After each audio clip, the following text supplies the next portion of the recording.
Olá a todos! Vamos dar início a mais uma aula do componente de Biologia. Eu sou a professora Gisele Palmeira, sou professora de Biologia.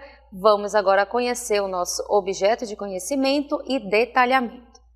Objeto de conhecimento: implicações e benefícios do uso da radiação, efeitos biológicos das radiações ionizantes, mutações, evolução dos modelos atômicos, radioatividade. Detalhamento: bases teóricas da biotecnologia e suas aplicações e mutações gênicas. Esse é o objeto de conhecimento e o detalhamento da nossa aula. Vamos dar início.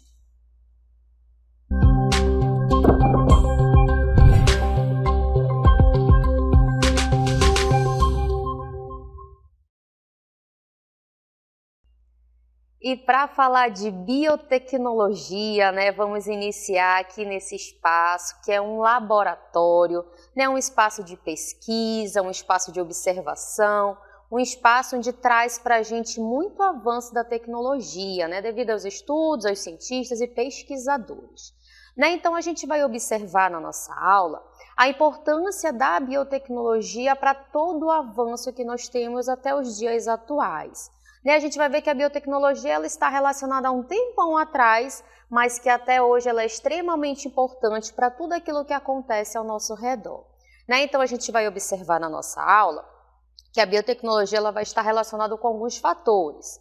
Olha só, vai estar relacionada com a produção de alimentos, ela é bem forte na agricultura, também ali na medicina, com o processo de vacinação, descobertas ali de novas doenças, novas vacinas, está relacionado também com a biotecnologia, produtos que são transgênicos e também está relacionado com o meio ambiente, como por exemplo, a produção ali de plásticos que são biodegradáveis, plásticos que quando estão ali no ambiente eles conseguem se degradar de uma maneira muito mais rápida do que aquele plástico ali produzido pelo petróleo. Então ele tem uma outra composição para que seu processo de decomposição seja mais rápido. Então nessa aula a gente vai observar a relação da biotecnologia nesses diferentes fatores, na agricultura, na medicina, no meio ambiente, entre outros. E aí a gente vai observar agora o significado da biotecnologia, que é o conjunto de procedimentos envolvendo manipulação de organismos vivos. O próprio nome já diz que a gente vai já observar. Para fabricar ou modificar produtos. Geralmente tudo que envolve ali a biotecnologia, ele está relacionado com a melhoria de vida ali dos seres humanos também, tá bom? E aí vamos observar a origem do seu nome. A palavra tem origem grega, onde bio significa vida, Quando a gente fala aí de bio, todo esse nome, sempre que a gente escuta, está relacionado à vida, inclusive biologia. A biologia é o quê? O estudo da vida. Técnicos significa técnica e logos quer dizer conhecimento. Então, o conhecimento mais esse agente biológico, que é esse agente que tem vida, está relacionado com a produção de bens e serviços.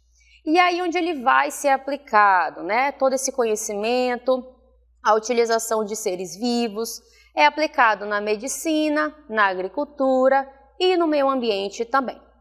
E aí antes de a gente falar sobre esses principais pontos ali de aplicação da biotecnologia, a gente trouxe um pouco da história da biotecnologia. Olha só quando ela inicia. Há mais de 4.000 anos, bastante tempo, Quando a gente fala desse tempo, a gente chama essa biotecnologia de clássica. E onde ela está relacionada nessa época?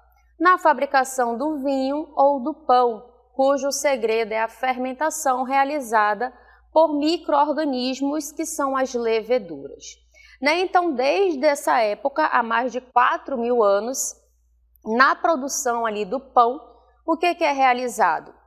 A utilização de fermento. né? Esse fermento nada mais é que um ser vivo, é um fungo, né? A levedura é um fungo unicelular que vai agir na produção desse pão, naquele processo do aquecimento, e nessas reações que acontecem, ele libera o gás carbônico, né? O dióxido de carbono, e nesse processo o pão vai tufando e vai ficando fofinho, como a gente conhece, né? Então essa é uma prática ali muito simples, utilizada até os dias de hoje, mas que ela já acontece há muito tempo e que está relacionada à biotecnologia clássica. Por quê? Ocorre a utilização de seres vivos, que nesse caso é o fungo, que é a levedura que participa do processo de fermentação. Vamos continuar? Olha só. Em 1866, a gente traz aí as leis de Mendel. O Mendel, que está relacionado com a herança genética, e aí a gente já começa a falar da biotecnologia moderna. Ele foi o primeiro a demonstrar a recombinação do DNA durante a reprodução sexuada por meio de seus experimentos envolvendo o cruzamento de ervilhas. Né? Então, quando a gente fala de Mendel, né, que foi aquele monge que começou a observar ali as ervilhas, realizou experimentos, né? Ele é conhecido ali como o grande fundador da genética, né? Então, ele já começou a observar esses processos de hereditariedade, essas características que passam de pai para filho, né? Então, na época de Mendel, ele realizou cruzamentos com ervilhas e começou a observar ali o resultado desses cruzamentos. E aí a gente continua na história, olha só. Em 1953, temos aí 3 cientistas bem importantes, James Watson, Francis Crick e Maurice Wilkes. Eles descobriram a estrutura tridimensional da molécula de DNA. Né? Então a gente observa essa imagem que representa aí a molécula de DNA. Né? A gente sabe que ela é formada ali por bases nitrogenadas. Ela parece como se fosse uma escada, né? Naquele formato helicoidal. Esses degraus aí que representam como se fosse a escada, nada mais são que as bases nitrogenadas que compõem todos os genes que estão presentes nessa molécula de DNA. Tá? Então, esses pesquisadores eles descobriram essa estrutura tridimensional da molécula de DNA que está presente nas nossas células. E aí, em 1960, Werner Arber ele fez ali a identificação das enzimas de restrição, né? Então, essas enzimas são bem importantes até os dias atuais. Essa identificação foi conduzida pelo pesquisador e seus colaboradores na década de 1960, reconhecidas como tesouras moleculares. As enzimas de restrição são essenciais na biologia molecular, pois cortam trechos específicos de DNA. Né? Então, quando a gente fala de biotecnologia, a gente fala de engenharia genética, a gente fala de manipulação do material genético. Né? Então, essa enzima de restrição ela é muito importante porque o que ela vai fazer? Né? A gente observa essa molécula de DNA, só que para você conseguir manipular um certo tipo de gene, você precisa cortar uma parte desse material genético. Né? Então, essa enzima de restrição ela vai fazer exatamente isso. Ela vai chegar no determinado ponto daquela molécula e vai realizar um corte. Né? Então, como se fosse uma tesourinha mesmo que vai ali realizar esse corte, né, dessa enzima de restrição. Né? Então, ela tem essa importância aí, né, na molécula de DNA, tá bom? E ela foi descoberta ali por esse pesquisador, mas até hoje ela é bastante utilizada para realizar essas manipulações do material genético. E aí a gente vai continuar agora em 1972, com Paul Berg, o desenvolvimento da tecnologia do DNA recombinante, possibilitando a introdução de características específicas e controladas nos organismos. Né? Então, a gente já sabe que existe uma enzima de restrição, onde ela consegue cortar um trecho dessa molécula, como a gente observa nessa imagem ao lado. Nessa representação, ela está retirando um trechinho desse gene que está presente nessa molécula. Né? Então, o DNA recombinante ele vai possibilitar a introdução de outras características, outros genes nessa molécula aí, tá bom? E aí em 75 temos aí Cullen e Milstein, onde a gente começa a observar a tecnologia relacionada à clonagem gênica. Então, o patrimônio genético da célula-mãe e das filhas é idêntico e indissociável dentro do clone. Então, quando a gente fala de clone, a gente fala exatamente desse processo. Eu tenho ali uma célula-mãe, quando eu realizo uma clonagem daquela célula, as células filhas, elas são exatamente iguais. Então, quando a gente fala de clonagem, a gente fala de material genético exatamente igual. Se eu tenho uma célula-mãe com material genético X, a célula filha vai ter o mesmo material genético, tá? Vamos continuar na nossa linha do tempo. Em 1976, temos ali a primeira bactéria que vai produzir a insulina. Olha só, a insulina, ela é um hormônio que é produzido pelo pâncreas. E ela tem a importância de tirar todo aquele açúcar, aquela glicose que está presente no nosso sangue e colocar dentro das nossas células. Quando a pessoa não tem a insulina suficiente, o que acontece? Fica uma grande quantidade de açúcar e de glicose no sangue. Então, antigamente, quando não tinha ainda essas aplicações de insulina, as pessoas acabavam falecendo muito mais rápido. Só que a gente observa que o avanço da biotecnologia, ele vai facilitar também a saúde humana. Então, o que aconteceu em 76? Eles descobriram uma bactéria, a Escherichia coli, onde foi possível utilizar essa bactéria para produzir insulina. Então, hoje, as pessoas que têm diabetes, que é a doença relacionada à falta da insulina, ela consegue aplicar a insulina e ter uma vida melhor, Então, a gente vê a importância aí da biotecnologia para a saúde, para a medicina, tá bom? Vamos continuar? Olha só. Em 1979, é desenvolvida a vacina contra a hepatite B. Então, a importância também da vacinação nesses marcos da biotecnologia. Em 1980, o primeiro animal transgênico, e nesse caso aí foi um rato. O que aconteceu? Tem um rato e tinha um camundongo. Eles já conseguiam manipular os genes nessa época. Então, o que eles pegaram? Eles pegaram trechos dos genes do rato e colocaram no camundongo. O rato ele é muito maior, e o camundongo é menorzinho. E no final desse processo, o camundongo acabou tendo uma estrutura maior, mais parecida com o rato. Então, essas modificações, que a gente chama de transgênico, é exatamente trabalhar ali com duas espécies diferentes. Nesse primeiro caso, a gente observou a relação do rato com o camundongo, onde o camundongo acabou ganhando outras características nesse processo. E aí a gente observa, na continuação, em 1983, a primeira planta transgênica também. Então a gente observa ali, são duas espécies diferentes nessa relação. Em 1997, a clonagem da ovelha Dolly, vamos continuar. Em 2000, o sequenciamento do genoma humano. Quando a gente fala de genoma, a gente fala de todos os conjuntos de genes, todos os genes que compõem aquele indivíduo. Então, em 2000 foi possível realizar todo esse sequenciamento do genoma humano. Em 2004, a gente observa ali a primeira planta que foi editada geneticamente, usando técnicas precisas de edição. Em 2007, o mecanismo CRISPR-Cas9 é identificado. Em 2013, CRISPR-Cas9 é aplicado em células humanas e ratos, peixes e plantas. Então, a gente consegue observar no decorrer do tempo a evolução que teve desses processos biotecnológicos. A gente observa que existem diferentes espécies ali nesse processo, tá?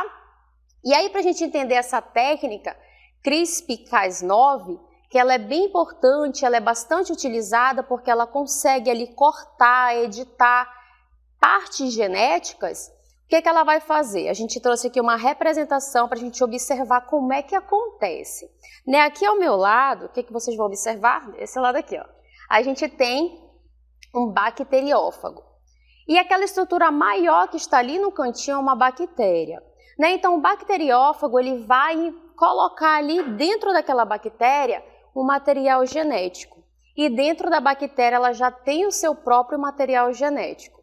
E aí a gente vai observar que o material genético do bacteriófago, né, desse vírus, ele vai conseguir ser encaixado no material genético da bactéria, né? Então toda essa engenharia genética ela é muito importante para outras situações que são utilizadas ali através da biotecnologia, né? Então, para a gente tentar entender como é que ela acontece, olha só, eu tenho aqui a presença do bacteriófago, ele vai colocar dentro dessa bactéria o seu material genético, vamos observar, ele parece um robozinho, né?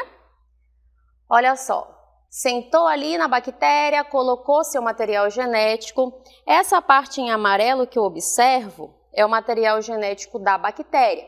Observe que em azul tem o material genético do vírus, tá? Então ele vai ser encaixado no material genético da bactéria, tá vendo? Então a gente pode observar aí, ó, como é que ele vai acontecendo. Novamente, chegou o vírus, colocou o seu material genético, e aí esse material genético vai ser recortado e ser colocado junto com o material genético que está presente ali no citoplasma bacteriano.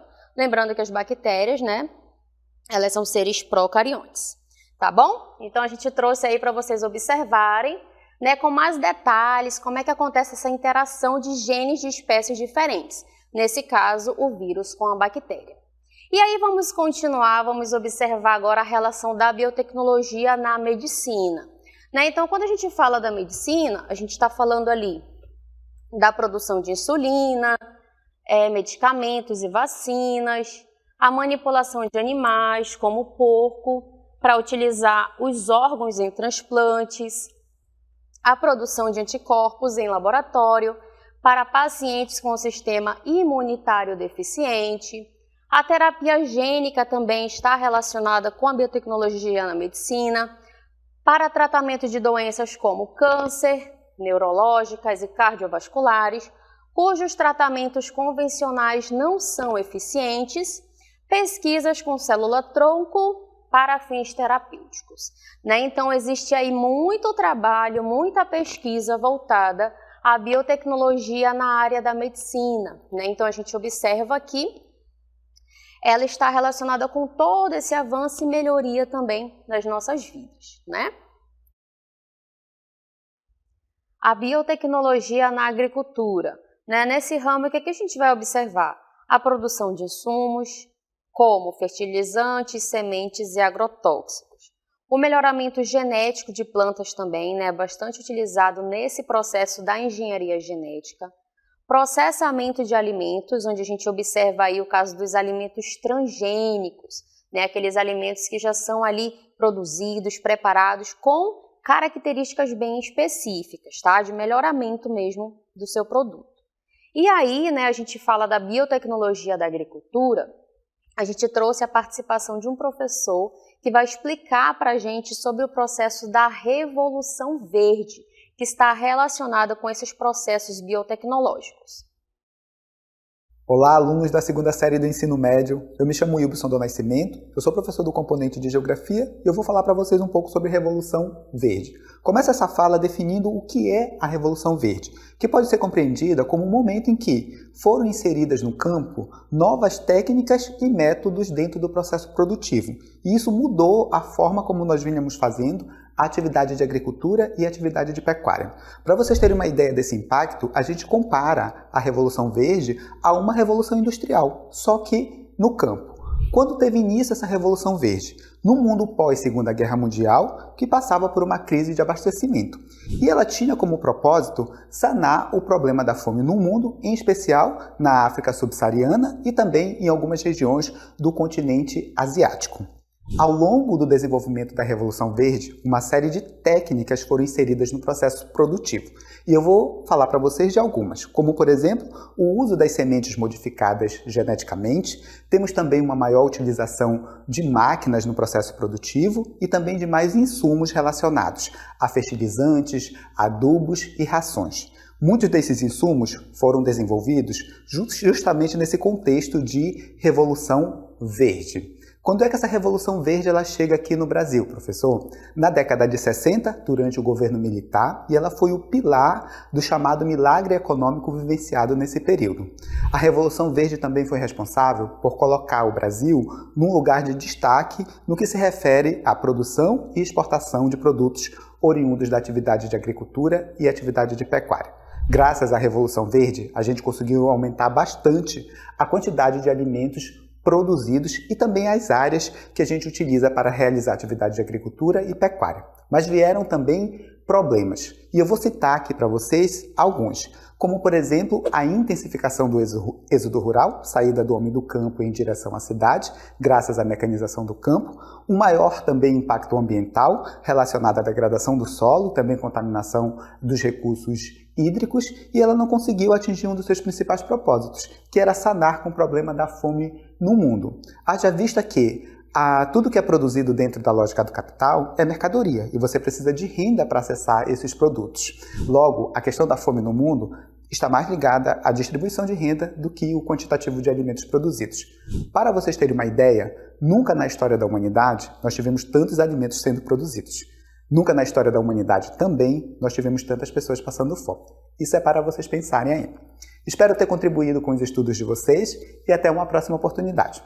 Tchau, tchau. Fiquem bem. Muito legal, né? O professor Wilson trouxe aí para a gente bastante informação relacionada, né, a esse impacto, né? Impacto positivo, impacto negativo. E aí a gente vai continuar falando aí sobre os organismos que são geneticamente modificados, né? Que está relacionado com esse processo da revolução. Né? Então, é um organismo que recebeu um gene de outro organismo doador. Essa alteração no seu DNA permite que mostre uma característica que ele não tinha antes. Na natureza, eles sempre ocorreram e ainda ocorrem alterações ou mutações naturais.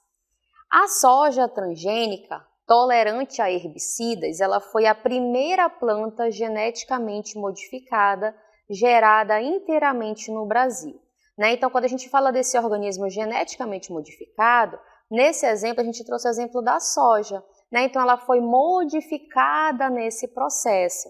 Né? Então, existem vários tipos de organismos que são geneticamente modificados para que ele consiga ali sobreviver num espaço, por exemplo, onde tem mais seca, né? Consiga sobreviver a espaços onde tem seres, pragas, né? Que possam destruir aquelas plantações. Né? Então, depende ali da situação daquela planta para saber qual é a melhoria que ela pode receber, tá bom? Vamos observar no caso dos alimentos transgênicos. Corresponde aos alimentos geneticamente modificados, ou seja, aqueles em que o DNA é modificado. Esses alimentos são produzidos em laboratório por meio de técnicas artificiais de engenharia genética. Assim, os embriões são alterados à medida em que recebem um gene de outra espécie. A gente tem aí o exemplo dessa imagem, né, representando aí para a gente essa laranja e essa seringa, né, que representa aí esses alimentos que são geneticamente modificados, mas existem muitos outros aí no mercado. Né? Aquela banana que a gente observa com aquela casca bem bonita é um alimento que é geneticamente modificado também. E aí vamos falar também de mutações genéticas, né? Já que a gente está falando aí dessa manipulação dos genes. Ela é caracterizada por alterações do código de bases nitrogenadas do DNA, que originam novas versões dos genes. Essa condição pode produzir novas características nos portadores da mutação. Né? Então, a gente tem aí uma imagem que representa para a gente novamente a molécula de DNA, nessas escadinhas ali, né, que parecem uma escada, esses degraus aqui, ó, são as bases nitrogenadas que compõem toda essa molécula de DNA. Né? Então, quando a gente fala de mutações genéticas, elas podem acontecer de diferentes tipos. A gente vai observar o tipo de substituição. O que acontece nessas bases nitrogenadas? Né? Na verdade, quem são essas bases nitrogenadas? São representadas por essas letrinhas que a gente observa aqui. Ó. Essa é uma representação de uma molécula de DNA, e aqui eu tenho a representação da base nitrogenada. Lembrando que A citosina sempre vai se ligar com a guanina e a adenina com a timina, tá? Então, a gente sempre vai ver numa molécula de DNA essa ligação, C com G, A com T, T com A ou G com C, né? Como a gente está observando aí. Mas, para a gente observar aqui os tipos de mutações, a gente vai ter que analisar com mais detalhes aqui alguns campos dessa molécula. Eu tenho aqui a representação de uma molécula normal, né? Com suas bases nitrogenadas. Para eu explicar para vocês a substituição, que é a troca de um ou mais pares de bases, eu vou ter que observar atentamente a essa base aqui, né? O que eu observo? Que na molécula normal eu tinha uma ligação de timina e adenina. E aqui na substituição, o que foi substituído? Por guanina e citosina, tá? Então, quando a gente fala de substituição, é substituir aquela base nitrogenada. No caso da deleção, o que vai acontecer? Vamos observar na nossa próxima imagem. O próprio nome já diz, né? Ocorre quando uma ou mais bases são retiradas, são deletadas, ali excluídas do DNA, modificando a ordem da leitura durante a replicação ou a transcrição, né? Então, eu tenho aqui novamente a molécula normal e aqui o exemplo da deleção. O que aconteceu? Foi retirada essa sequência aqui dessa base nitrogenada. E aí, no caso da inserção, o próprio nome já diz também, né? A inserção vai ser inserido. Vamos observar na nossa próxima imagem, que é quando uma ou mais bases são adicionadas, inseridas ao DNA, modificando a ordem de leitura da molécula durante a replicação ou transcrição, né? Então, aqui eu observo que essa base aqui, ó, ela foi inserida, foi adicionada na molécula, tá bom? Isso aqui é só para a gente entender um pouquinho os tipos de mutações que acontecem. E aí, falando em mutação, a gente vai observar que existe a mutação cromossômica, que é qualquer alteração no número ou estrutura dos cromossomos. O que são os cromossomos, né? Esses cromossomos que a gente observa aqui nessa imagem são exatamente os genes que estão compondo esse cromossomo. Tá? Aqui a gente tem o cariótipo humano. Eu tenho o cariótipo masculino, o cariótipo feminino. Qual é a diferença desse cariótipo? É o último par de cromossomos, o par 23. Lembrando que o cariótipo humano ele tem 23 pares. No caso do masculino, o último par ele tem XY e no feminino XX, tá? Esse aqui é uma representação para a gente observar como são organizados o nosso material genético em cromossomos e em cariótipo. E aí qualquer alteração no número ou estrutura dos cromossomos, elas podem ser numéricas ou estruturais. Vamos observar os exemplos das mutações que são numéricas. Olha só, as mutações numéricas ocorrem variações no número de cromossomos, né? A gente consegue relacionar aqui numéricas com a quantidade de cromossomos. No caso da euplodia, ela afeta o número de genomas e na aneuploidias causa o surgimento ou aparecimento de cromossomos em um dos pares. E aí, para a gente exemplificar esse tipo, nós trouxemos aqui um cariótipo de uma pessoa que tem síndrome de Down. Observem que aqui, ó, no par 21, apareceu um cromossomo a mais. Essa característica, essa mutação que acontece aqui nesse par 21, a gente chama de trissomia 21. Por quê? São 3 cromossomos ao invés de 2. E aí essa característica acontece que a pessoa nasce com a síndrome de Down, tá bom? Então, é uma característica bem importante para a gente entender quando acontece o surgimento ou aparecimento de um cromossomo a mais, por exemplo, em um dos pares. No caso de mutações estruturais, o que a gente vai observar? Ela vai ser um pouco diferente, olha só na nossa próxima imagem. Elas causam variações na estrutura dos cromossomos, afetando o arranjo ou o número de genes, tá? E aí elas podem ser classificadas em deleção, duplicação, inversão e translocação. Aqui a gente tem a representação de um cromossomo para a gente identificar cada um dos tipos. No caso da duplicação, olha só, a gente observa aqui esse cromossomo representado em azul. Na duplicação, ele aumentou o tamanho dessa perna aqui do cromossomo. Na inversão, ocorreu uma inversão de genes desse cromossomo. A deleção, observem que uma parte foi retirada, deletada desse par de cromossomos. A inserção, a gente observa que tem 2 cromossomos, mas uma parte de um cromossomo foi inserido em outro. E a translocação, a gente observa como se fosse uma troca mesmo entre dois tipos de genes em um determinado cromossomo. Tá? Então, existem vários tipos de mutações estruturais também. E para exemplificar as mutações estruturais, a gente trouxe o exemplo da síndrome de Cri-du-Chat, que também é conhecida como miado do gato. E aí, nesse caso, o problema é ocasionado por uma deleção que causa anomalias faciais e retardo mental. E a gente observa essa deleção nesse par de cromossomo de número 5. Uma parte aqui desse cromossomo foi deletado, retirado, e aí traz como consequência essa síndrome conhecida como Cri-du-Chat. Tá bom? Então, espero que vocês tenham aí compreendido, esses conteúdos relacionados à mutação genética, à biotecnologia, vários assuntos voltados aí para a genética, que é um ramo da biologia.